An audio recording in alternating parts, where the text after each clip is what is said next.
저는 요한계시록을 준비하면서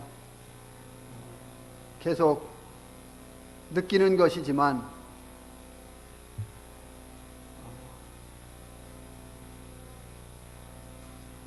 유럽 쪽을 주시하게 되고, 그리고 앞으로 나타날 짐승과 열불에 대해서 깊이 생각하지 아니할 수 없고, 물론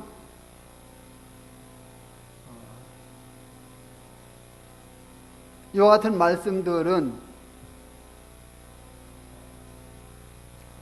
미래에 나타날 이와 같은 사건에 대한 말씀이지만, 오늘날 우리들에게 이런 말씀들을 또 가르쳐 주시고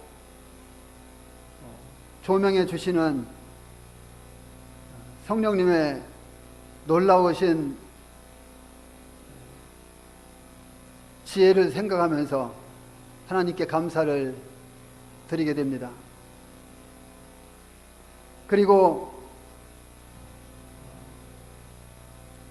우리가 이 은혜 시대에 있다고 하는 것, 은혜 시대에 있으면서 하나님의 이 복음의 말씀을 들을 수 있고 또 믿을 수 있다고 하는 것, 이것이 얼마나 귀하고 값진 것인가 하는 것을 생각하면서 더 하나님께 감사를 드리게 됩니다. 여기 요한이 성도들의 피와 예수의 증인들의 피에 취해 있는 이 여자를 보고 놀랍게 여기니까 천사가 말합니다. 왜 놀랍게 여기느냐?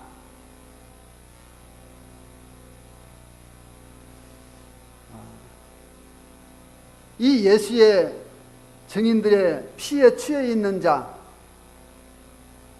그가 누구라고 했습니까? 그는 역사가 우리에게 말씀에 말해주고 있는 것처럼, 역사가 우리에게 증거하는 것처럼 로마 카톨릭이라고 하는 것을 우리는 지난 시간에 함께 생각해 보았습니다. 이렇게 놀랍게 여기는 요한에게 천사가 약속한 것은 무엇입니까?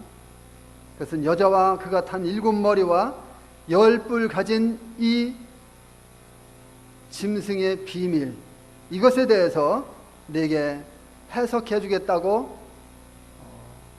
약속하고 있는 것을 볼 수가 있습니다.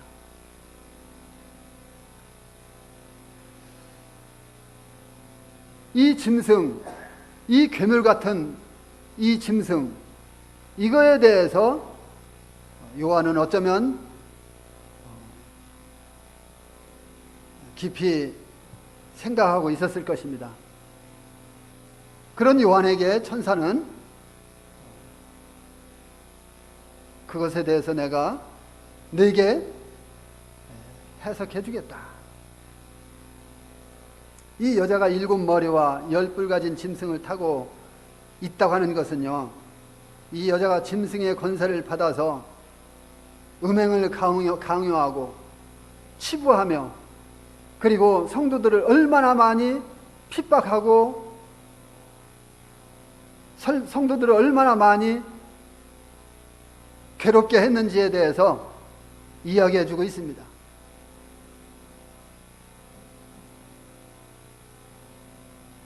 그런데 요한이 본 짐승은 8절 보면 이 짐승이 전에는 있었는데 지금은 없으나 장차 무적행으로부터 올라온다고 하는 것입니다. 그러면 이 짐승이 어디에 있습니까? 지금 이 짐승이 어디에 있다고 하는 거예요? 무적행에 있다고 하는 것입니다.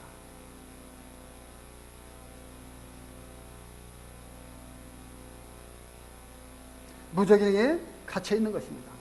그러니까 대환란 때 이 더러운 짐승이 악마의 근원으로부터 다시 출현하게 되는 것입니다. 전에는 사라졌다가 이제 회복된 로마 제국은 본질상 참남한 악마와 같은 이와 같은 존재이기 때문에, 이러한 특징 때문에 결국은 멸망으로 들어간다고 하는 것입니다. 성경이 분명하게 증거해 주고 있는 것이죠. 영원한 멸망, 그 지옥에 던져질 거라고 하는 것입니다. 과거에 몰락했던 이 제국의 부활과 독재적인 지도자의 출현은 바로 생명책에 기록되지 못한 이와 같은 자들, 그러니까 창세 이후로 짐승을 선택하고 그리고 하늘 시민권을 소유하지 못한 이와 같은 자들이 전에 있었다가 지금은 없으나 장차 나올, 장차 이 세상에 다시 등장할 이 짐승을 보고 놀랍게 여기며 그를 따르게 될 것이라고 하는 것입니다. 그래서 우리는 이 짐승에게 경배하고 이 짐승을 따르는 이와 같은 7년대 환란 기간 동안에 믿지 않는 사람들을 생각할 때에 이 땅에서 지금까지 우리는 사람들에게 복음을 증거해 왔고 그 7년대 환란으로 들어가게 되면은 얼마나 비참한 이와 같은 최후를 맞이하게 될 것인가 하는 것을 알기 때문에 가족이나 친척이나 이웃이나 친구나 이와 같이 사랑하는 사람들에게 지금까지 복음을 증거해 왔던 것입니다. 그리고 이 은혜 시대가 끝나기 전까지 우리는 계속해서 이 복음을 증거하게 되는 것입니다. 물론 지금은 코로나 시대이기 때문에 참 복음 전하기가 힘들었죠. 제가 허인우 경제님 쓴 메시지를 읽어봤는데요. 코로나 시대에 복음 전하기가 더 쉽대요. 어떻게 쉬우냐? 사람들의 마음이 낮아졌대요. 아, 그 소리 듣고 그렇겠구나. 사람들의 마음이 낮아져서 지금 유튜브를 통해서 복음 전하고 있잖아요. 유튜브를 통해서 복음 전하고 있는데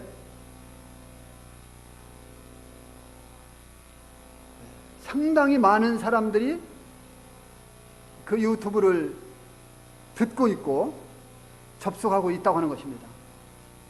그리고 많은 사람들이 전화를 오고 상담을 오고 이렇게 한다고 하는 것입니다. 광고가 시작됐다고 그래요. 드디어 광고가 시작됐습니다. 이게 무슨 말입니까? 유튜브로 복음을 전한 이 말씀, 복음의 말씀을 듣기 위해서 사람들이 엄청나게 많은 사람들이 접속하고 있다고 하는 거예요.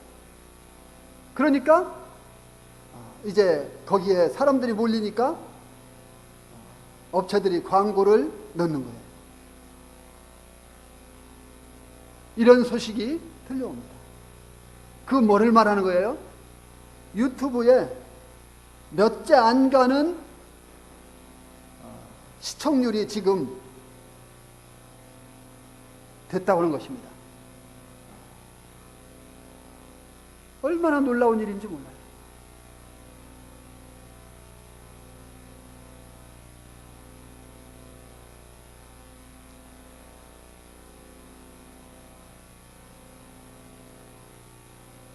그래서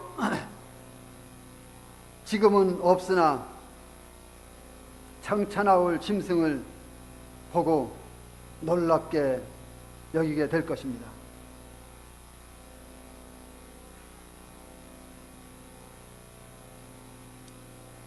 왜 그럴까요? 사람들은 그가 행하는 초능력을 보고 순간 그들의 마음속에는 자기들이 바라는 인물이 바로 이 짐승이라고 하는 것을 직감하게 될 것입니다. 그때부터 사람들은 그에게 매료되겠지요. 어떤 일의 해결에 있어서 그 어느 누구도 상상하지 못하는 방법으로 해결하고 처리해 나가는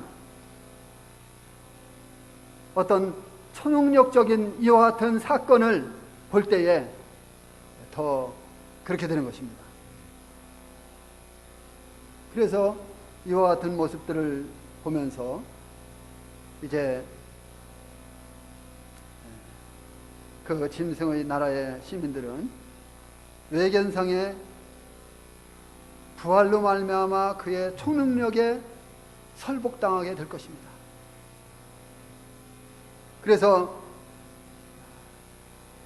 그 인간에 불과한, 그도 인간이잖아요.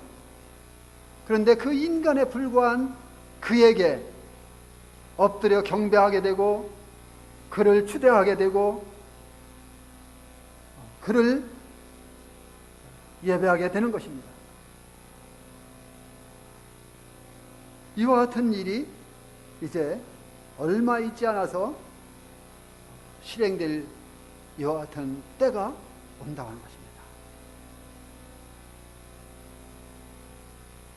나중에 계시록 13장 4절을 찾아서 읽어보시면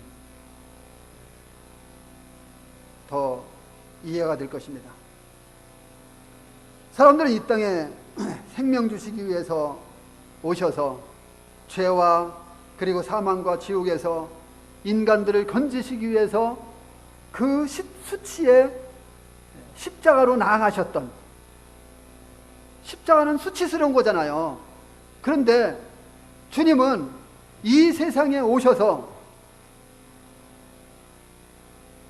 죄에 빠져서 구렁텅이에서, 죄의 구렁텅이에서 헤매고 있는, 허부적거리고 있는, 빠져나올 수 없는 이와 같은 인간들을 건지시기 위해서 우리 주님이 십자가를 지셨는데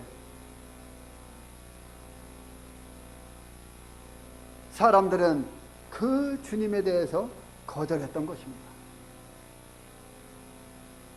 그러나 이제 환난 시대에는 이 짐승이 이와 같은 초능력으로 모든 일들을 처리하고 능력 있게 해나가는 것들을 보면서 그에게 매료된 이와 같은 사람들이 그를 따르게 되고 그가 하나님이라고 할 때에 그것을 인정하게 되는 것입니다.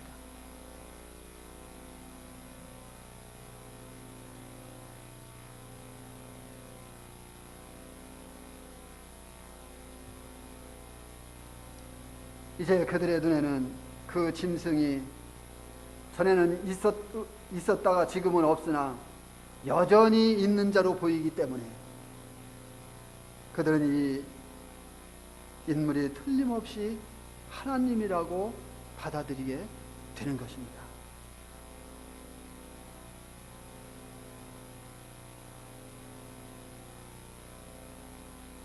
구절로 10절 말씀을 다시 한번 보시겠습니다.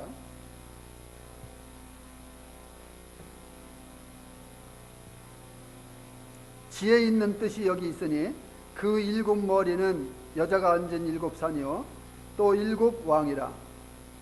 다섯은 망하였고 하나는 있고 다른 하나는 아직 이르지 아니하였으나 이르면 반드시 잠시 동안 머무르리라. 여기 지혜로운 뜻이 여기 있다고 했는데 이것은 천사가 이야기해 주는 이 메시지를 이해하기 위해서는 지혜가 있어야 된다 하는 것입니다.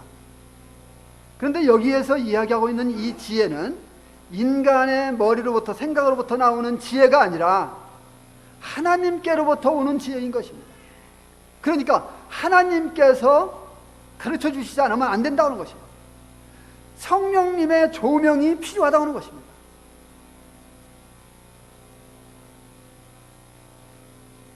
이건 참으로 영적인 사람들이 이 성령님께서 조명해 주시는 이 메시지를 깨달을 수 있다는 것을 가르쳐주고 있는 것입니다. 천사가 말하는 일곱 머리는 여자가 앉은 일곱 산이요 또 일곱 왕이라. 여기에서 상징적으로 말하고 있는 이 머리는 비유적으로 말하고 있는 일곱 산이며, 또 이 산은 성경의 역사 속에서 차례차례 나타났던 이와 같은 실제의 왕들을 가리키고 있는 것입니다. 이거에 대해서 뒤에서 조금 더 자세하게 나옵니다만,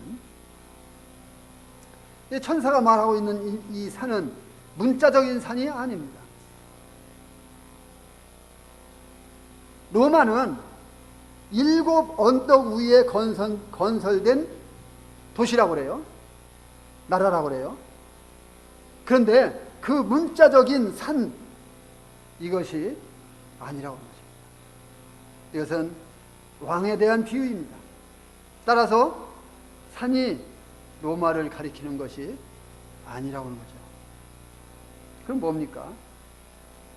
사람을 가리키는 것입니다. 천사가 요한에게 일곱 왕에 대해서 자세히 말합니다. 다섯은 망하였고 하나는 있고 다른 하나는 아직 이르지 아니하였다고 말합니다. 다섯은요, 요한 당시로부터 과거에 나타났던 역사 속에 등장했던 이와 같은 왕들인데 그들은 모두 망했습니다. 그들은 역사 속으로 들어가 버렸어요. 그러나 하나는 있다고 했는데 이게 뭡니까? 요한 당시 바로 로마를 가리킨 것입니다. 그래서 하나는 있다고 말합니다. 이 로마는 사도 요한이 이 예언의 말씀을 받을 때 존재하던 큰 권력이었던 것입니다. 로마가 그 당시에 세계를 제패한다고 할 만큼 큰 권력을 가지고 있던 이와 같은 나라였습니다. 따라서 요한은 하나는 있고라는 이 천사의 말을 들으면서 당연히 로마 제국을 떠올렸을 것입니다. 그리고 다른 하나는 아직 이르지 아니하였으나 라는 이 천사의 말을 들으면서 요한은 장래에 있을 이와 같은 로마를 생각해 보았을 것입니다.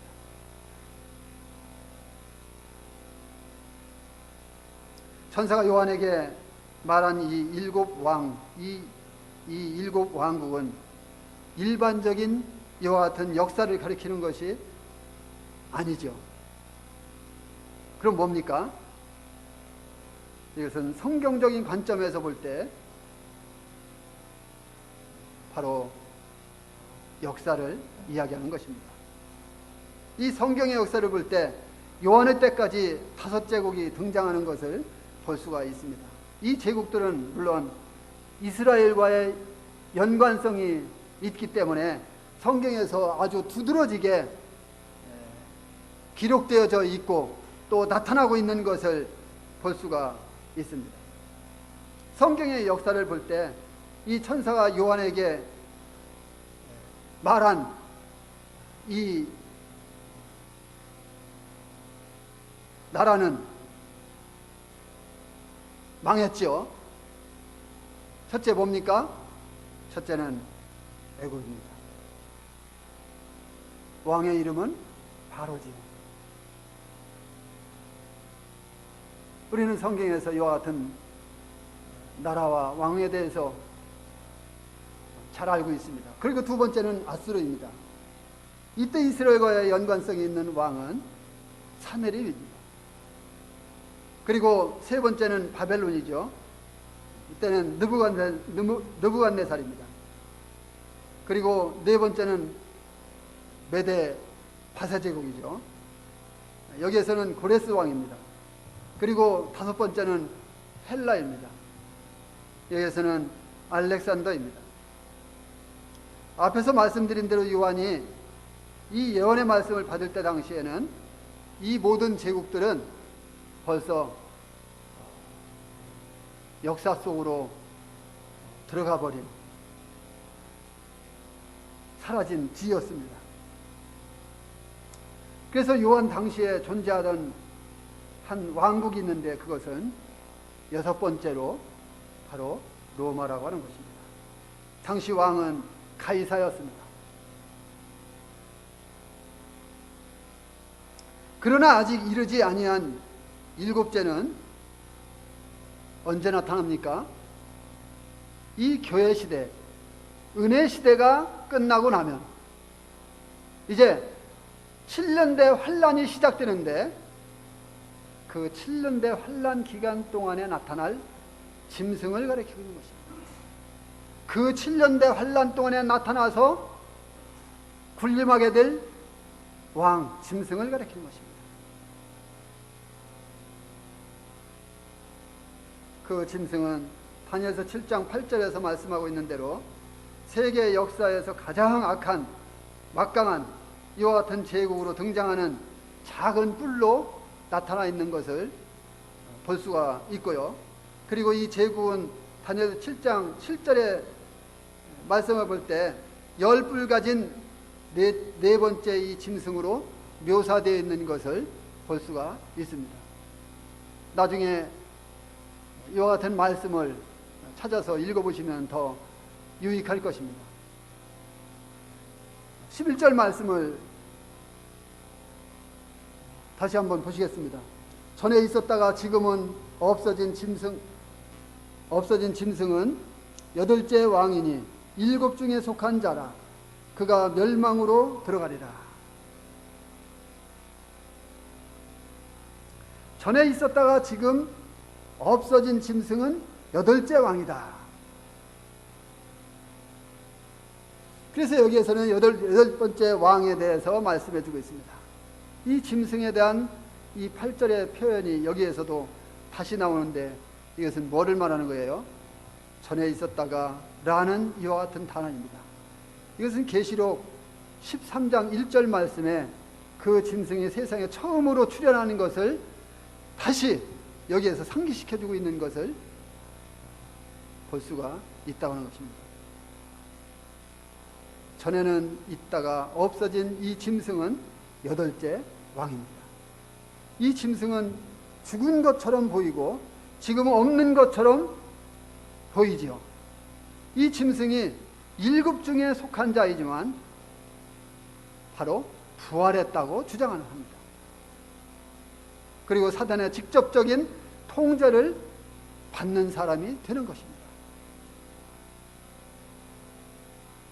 그는 자신이 무덤에서 살아난 사람이라고 주장하면서 하나님을 거절하고 짐승을 택하여 영원한 멸망과 지옥 형벌을 사단 마귀와 함께 받게 될 이 세상 사람들에게 자신을 숭배하도록 공공연하게 강요하게 될 것입니다.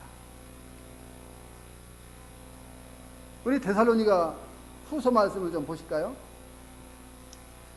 데살로니가 후서 2장 말씀을 보면 2장 4절,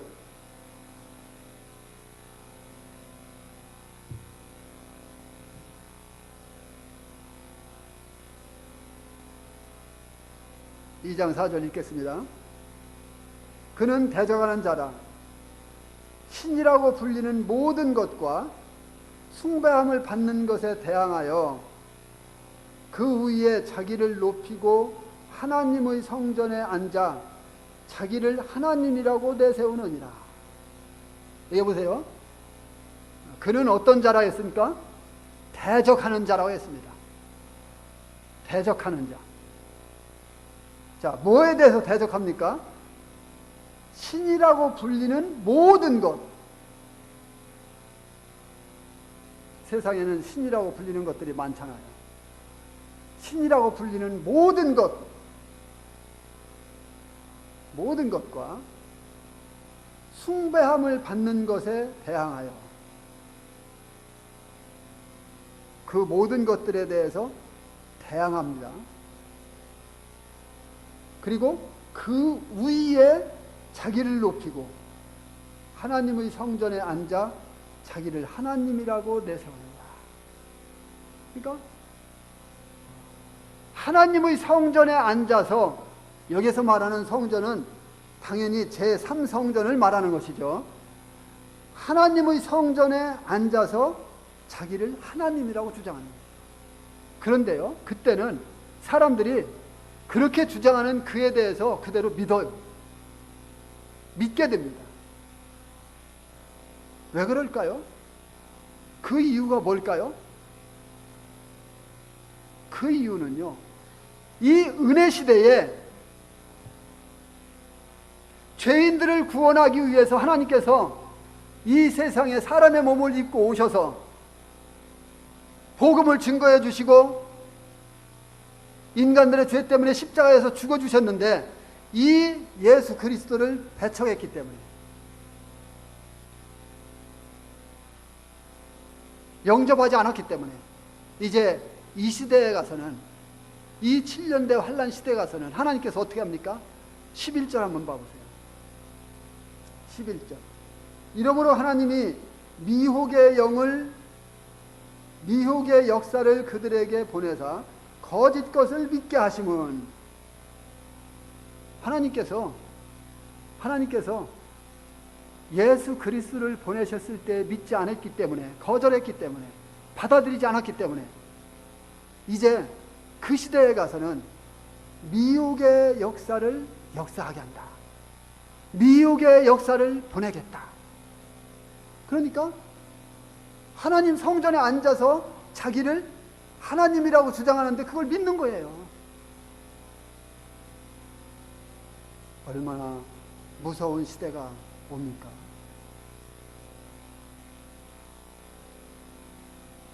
참으로 무서운 시대가 오는 것입니다.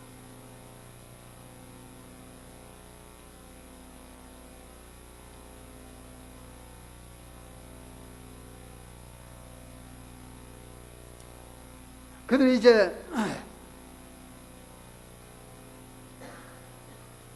이렇게 믿게 되는 것은 바로 적그리스도 짐승을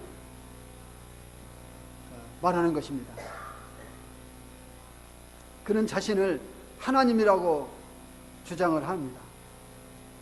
거짓 것을 믿게 되는 것은 사람들이 하나님의 사랑을 거절하고 받아들이지 않기 때문에, 십자가에 죽으신 예수 그리스도를 거절했기 때문에 바로 이 거짓 것을 믿고 받아들이게 된 것입니다. 오늘날 우리가 이 땅에서 하나님에 대해서 정확하게 들을 수 있고, 하나님의 아들 예수 그리스도가 그분이 어떤 분이신지, 그분이 바로 창조주이시고 그분이 바로 메시아라고 하는 것을 정확히 들을 수 있는 이 복된 말씀, 이 시대에 살고 있다고 하는 거, 이게 얼마나 귀한 것입니까?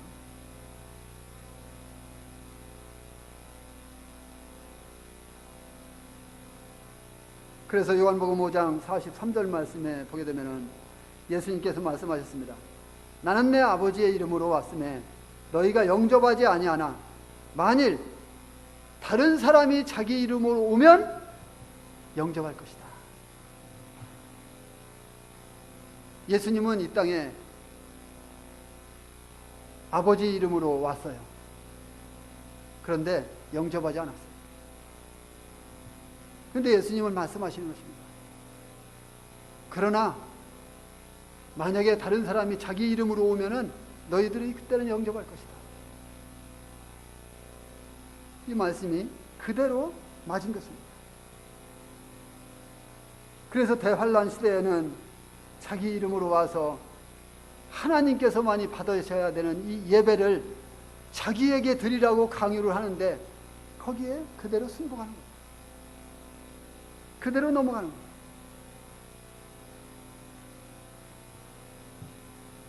그러나 이제 짐승이 이 적그리스도의 최후의 운명은 계시록 17장 8절과 11절에서 우리에게 보여주는 대로 그는 분명 멸망으로 들어갈 것입니다. 지옥의 그 무서운 형벌을 받게 될 것입니다. 12절 말씀을 가서 다시 한번 보시겠습니다. 요한계시록 12절. 네가 보던 열 뿔은 열 왕이니 아직 나라를 얻지 못하였으나 다만 짐승과 더불어 임금처럼 한동안 권세를 받으리라.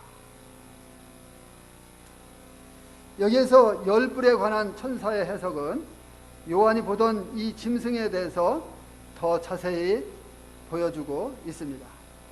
이 열 왕은 모두 동시에 어떻게 됩니까? 권력을 받게 됩니다.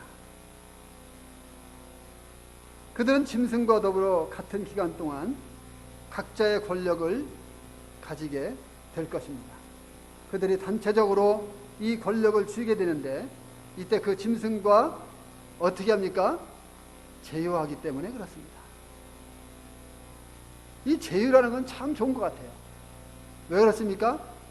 서로가 피차간에 이득을 볼 수 있기 때문에. 저는 카드를 쓰는데요. 제가 어떻게 하면 절약할 수 있을까라는 것을 생각하면서 LG U 플러스를 지금 계속 쓰고 있습니다. 한 10몇 년 쓰는 것 같아요. LG U 플러스 광고하는 거 아닙니다. 그런데 제가 핸드폰 비를 지금은 한 18,000원, 19,000원 정도 돼요. 그런데 거기에서 더 줄일 수 있는 방법이 있는데 LGU 플러스와 우리 카드가 제휴한 것이 있어요. 카드가. 그거를 쓰면은 어차피 나는 생활비를 써야 되니까 그거를 생활비를 30만 원 쓰면은 10,000원을 깎아줘요. 혜택적으로. 그러면 나는 핸드폰을 얼마에 쓰는 거냐? 한 8,000~9,000원에 쓰는 거예요. 한 달 동안. 제휴라는 것은 이렇게 상당히 아주 좋은 유익을 갖고 있어요. 서로가 이득 볼 수 있으니까.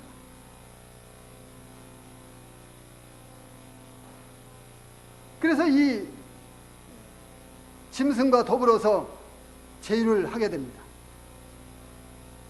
우리는 또 여기에서 지나쳐서는 안 되는 것이 있는데요. 그것은 짐승이 여기 계시록 13장 1절에서 등장하는데 보면은 10뿔을 가지고 있고 뿔마다 왕관이 있는데 이것은 그 짐승이 세계 무대에 등장하게 될 때에 자신과 제휴한 이 10왕과 함께 이 10왕을 함께 데리고 등장한다고 하는 것을 보여주고 있는 거예요.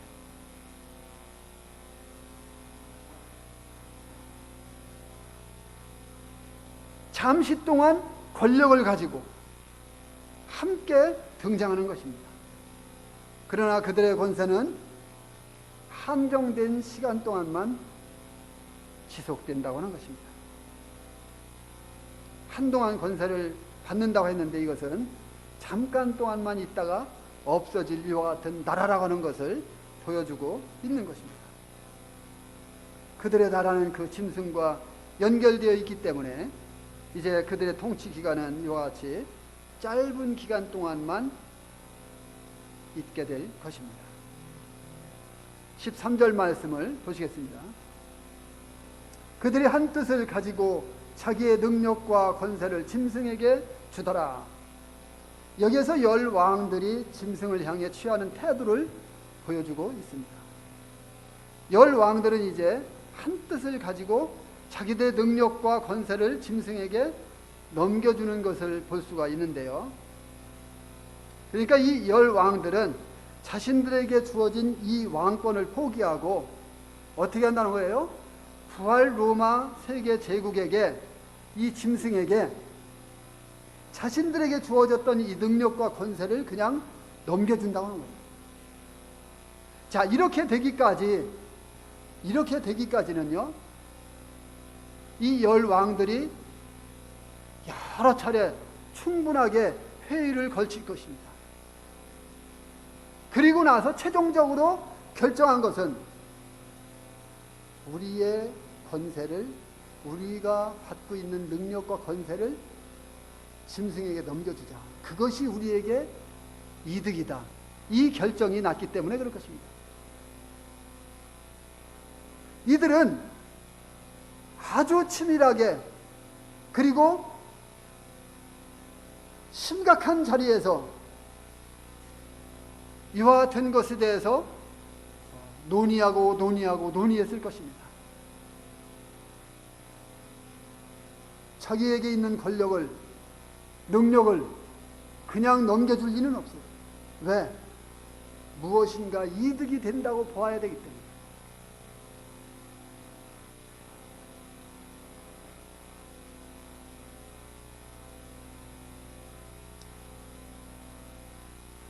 그래서 이들은 이와 같은 회의를 걸쳐서 냉정하게 계산을 했을 것입니다.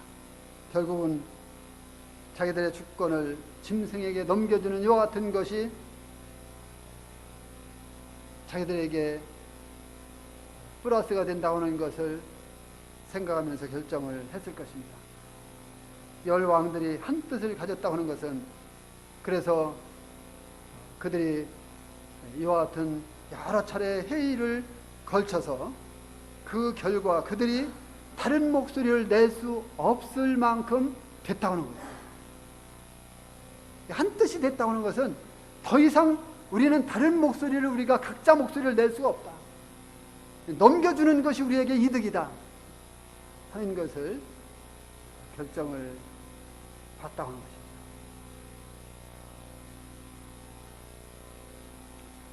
왜 그렇습니까? 그는 이미 자신이 죽었다가 다시 부활했다고 주장을 하고, 그리고 또한 자신이 하나님이라고 말하면서 사람들은 그를 추종하고 그에게 경배하고 그에게 모든 마음을 다 뺏겼기 때문에 더 이상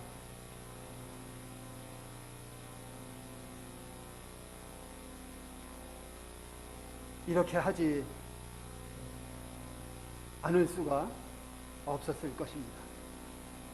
거기서 나타나는 초능력과 여러 가지 엄청난 사건들로 인해서 그들은 이 짐승에게 자발적으로 권력을 넘겨주는, 자신들의 이 능력을 그대로 넘겨주는, 조건이 없이, 그리고 강요가 아닌 이와 같은 모습의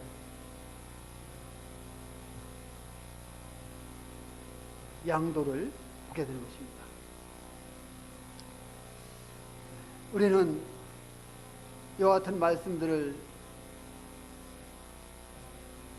생각하면서 우리가 그럼 이 땅에서 남아있는 이 여정을 어떻게 해야 될 것인가 하는 것을 심각하게 생각해야 될 것입니다.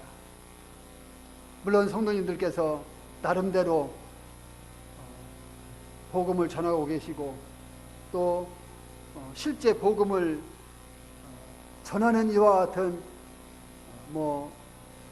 유튜브 복음이라든지 또 선교지의 복음이라든지 등등 여러 가지 이 복음을 전하는 이와 같은 기관들에게 물질로 헌신하고 기도로 동역하고 이 여러 가지 일들을 합니다마는, 이런 일들에 대해서 우리는 정말 계획을 세우고 또 교회적으로도 이와 같은 일들에 대해서 계획을 세워서 할 수 있으면 참 좋겠다 하는 것을 생각해 보게 됩니다.